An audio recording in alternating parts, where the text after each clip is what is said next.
Hello again and welcome to Shed Talk, my weekly magazine video series looking at the keeping, breeding and showing of cage birds, with a particular focus as always on the exhibition style budgerigar.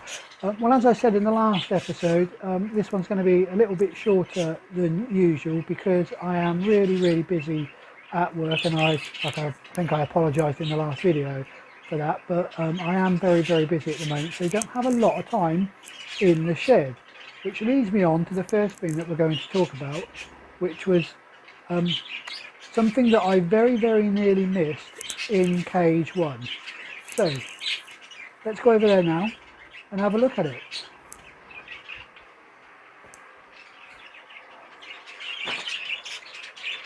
So here we are over here at cage number one, as I said, and so very nearly had an absolute disaster in this particular cage.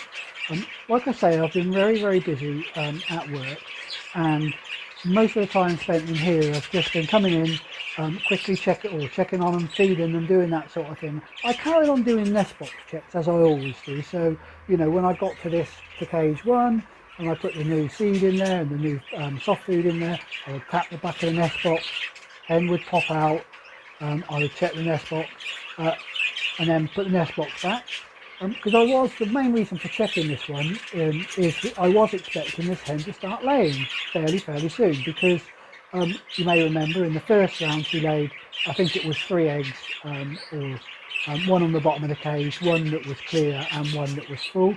The one that was full ended up being adult, so I was expecting this hen to go back down and start laying again. But there wasn't anything in the nest box, so didn't think too much of it.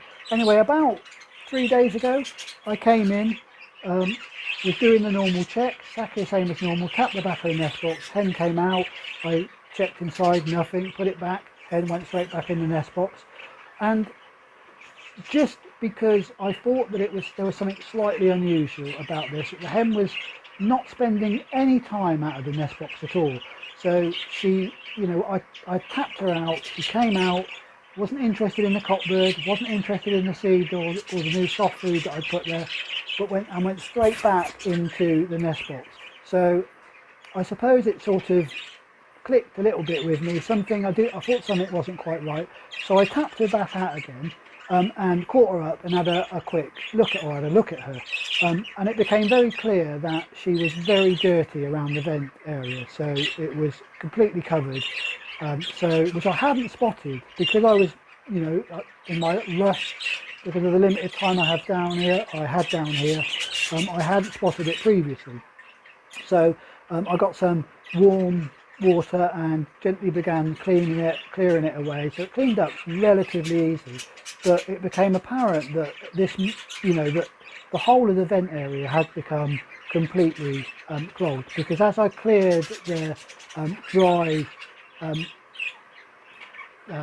feces away, so as soon as I cleared it all away, she began to, what I can only describe as, do really big and very smelly poos, and I then cleaned that away, and then she pooed again. I cleaned that away and she pooed again. So I am almost certain that she was unable to poo because of the vent being blocked, and my guess is if I hadn't caught it then the probability is that I think she probably would have, you know, died within the next day or the day after. After I cleaned her all up and I made sure there was no more poos coming out, I did gently massage around the vent area just to make absolutely certain. No more came out, so I popped her back into the cage. She didn't go straight back in the nest box. She sat on the perch looking much happier than she had done previously, as you might imagine. She did then do another poo. And once she had done that, she then began allowing the cockbird to feed her and to, you know, show an interest in her again, so which was good news. She has now been back in the nest box, hasn't laid in the nest box. She did lay a single egg on the cage floor about 2 days ago, but hasn't laid again since. So I keep an eye on her. Every time I knock her out of the nest box, I have a good look at around the vent, make sure it is still all clear, make sure that she is still feeding and doing all that sort of stuff. So, touch wood, I did catch this in time and she's going to be fine, and hopefully now that that's all clear, she will lay again. I was wondering whether I should actually take her out and give her a bit of a rest because of you know, just because of the strain she's been under. Let me know your thoughts on that, whether I ought to just remove her. Certainly if she hasn't laid within the next 2 or 3 days, then I will split her and I will allow and I'll give her a rest in the main flight. So just because I'm a little bit worried that, you know, the stress of what's just happened. So there you go. Quite clearly I need to make sure I pay particular attention to it. Hit home. You know, we all do these things, don't we? We all make these mistakes. Like I say, luckily I caught it, and I'm now checking all the birds as I'm going round to make sure that they are okay, and giving myself a little bit more time, which means I've got less time to do these particular videos. And I'm sure that you'll forgive me for making these episodes slightly shorter. It was my intention to sort out a new pair for cage number 5. That isn't going to happen this week, just because like I say, the busyness, the extra time needed to, you know, do the checks on the computer, get them out and do all that sort of stuff. I thought I'd rather spend time making sure that all of the birds that are currently in the breeding cages are okay, rather than messing around with a new pair. We will look at that new pair in the next episode, or we'll have a look. I will get them out of the flight and we should be able to have a look at them in the next episode. So to finish off this episode, what I thought I'd do is look at the 2 nest boxes that have been going very, very well.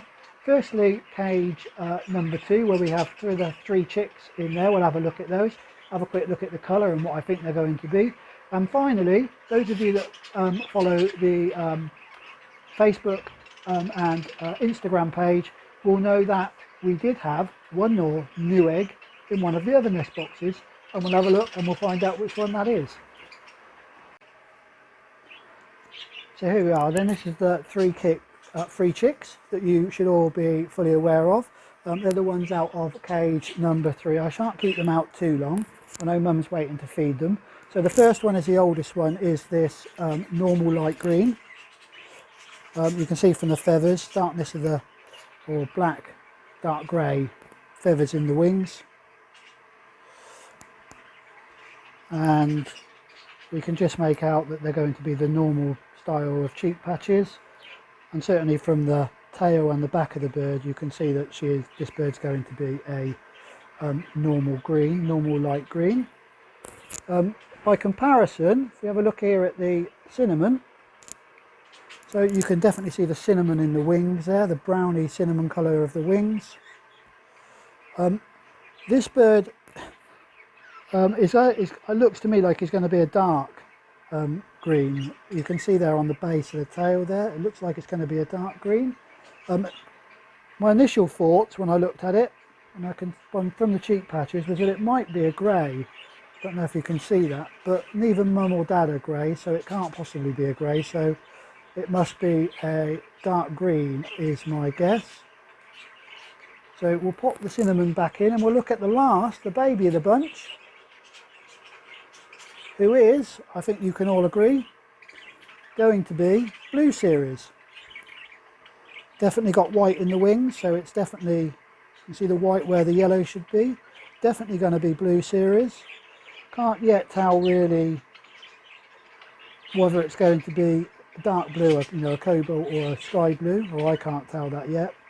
We'll have to wait for him to feather up a little bit more. But a Blue Series now. So Blue Series bird. Now we know Dad's a sky blue cinnamon, so there's one of the blue genes for that little one.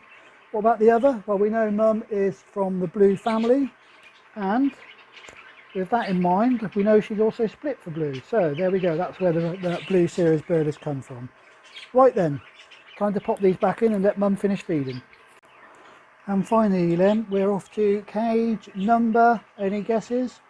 Yep, cage number 6. So this is that grey, that opaline cinnamon grey that we wanted to get something off of.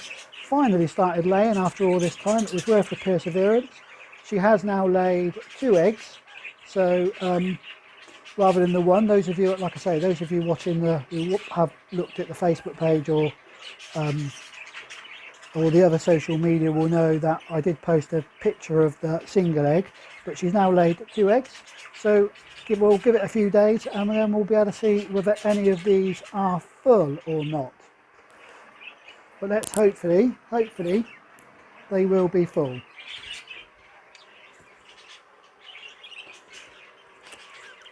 I shall just mark the second of the eggs, and then we can pop these back, and once again Mum can finish sitting on them. Well, there we go. Again, my apologies for it being a shorter episode, but I'm sure you will appreciate the fact that I do need to make sure I focus on the birds rather than on the filming. So it has been a slightly shorter episode, but we did have a chance to look at a few of the birds. So, right, that's about it. Until the next time, as always, do stay safe and enjoy your birds.